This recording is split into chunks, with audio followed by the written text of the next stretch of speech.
यानंतर एक महत्त्वाची बातमी पिंपरीमधून येते। पिंपरीमध्ये अनधिकृत बांधकामाची नोटीस द्यायला गेलेल्या पालिकेच्या कर्मचारी महिलेला निलेश जाधव या तरुणाकडून मारहाण झाल्याचं समजतंय। निलेश हा राजकीय नेत्यांशी संबंधित देखील असल्याचं कळतंय।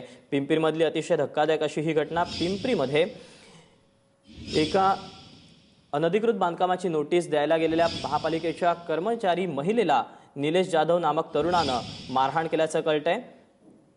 तेव्हा महिलेनं पालिकेच्या वरिष्ठ अधिकाऱ्यांकडे या सगळ्या संदर्भात तक्रार देखील केली आहे। मारहाण करणाऱ्या तरुणाचीही राजकीय नेत्यांशी तो संबंधित असल्याचं देखील कळतंय।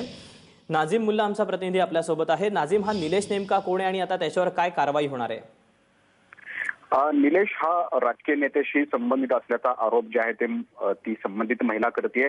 ज्यावेळेला हा वाद त्या ठिकाणी सुरू होता, ज्यावेळेला ती अनधिकृत बांधकामाची नोटीस तिला त्या व्यक्तीला द्यायला गेली निलेशनं हाती घेतली नाही म्हणून ती घरावरती चिटकवत होती। त्यावेळेला त्यानं धक्काबुक्की केली, शिवीगाळ केल्याचा देखील महिलेचा आरोप आहे। आणि त्याच वेळेला त्या महिलेनं असं निलेशनं तिला असं सांगितलं की मी एक राजकीय नेत्याशी संबंधित आहे, तू काहीही करू शकत नाहीयेस असं म्हणत तिनं शिवीगाळ केली। आता या संबंधित महिलेनं पालिकेचे अधिकारी जे आहेत त्यांच्याकडे तक्रार केली आहे। मात्र ही तक्रार ऐकून घेतल्यानंतर त्यांच्याशी बोलणं झालं असता त्यांनी हात झटकलेले आहेत। महिलाच कायदेशीर कारवाई जी आहे ती करायला पोलीस स्टेशनमध्ये जाईल। पालिका केवळ ते बांधकाम पाडण्याचं या ठिकाणी काम करू शकते।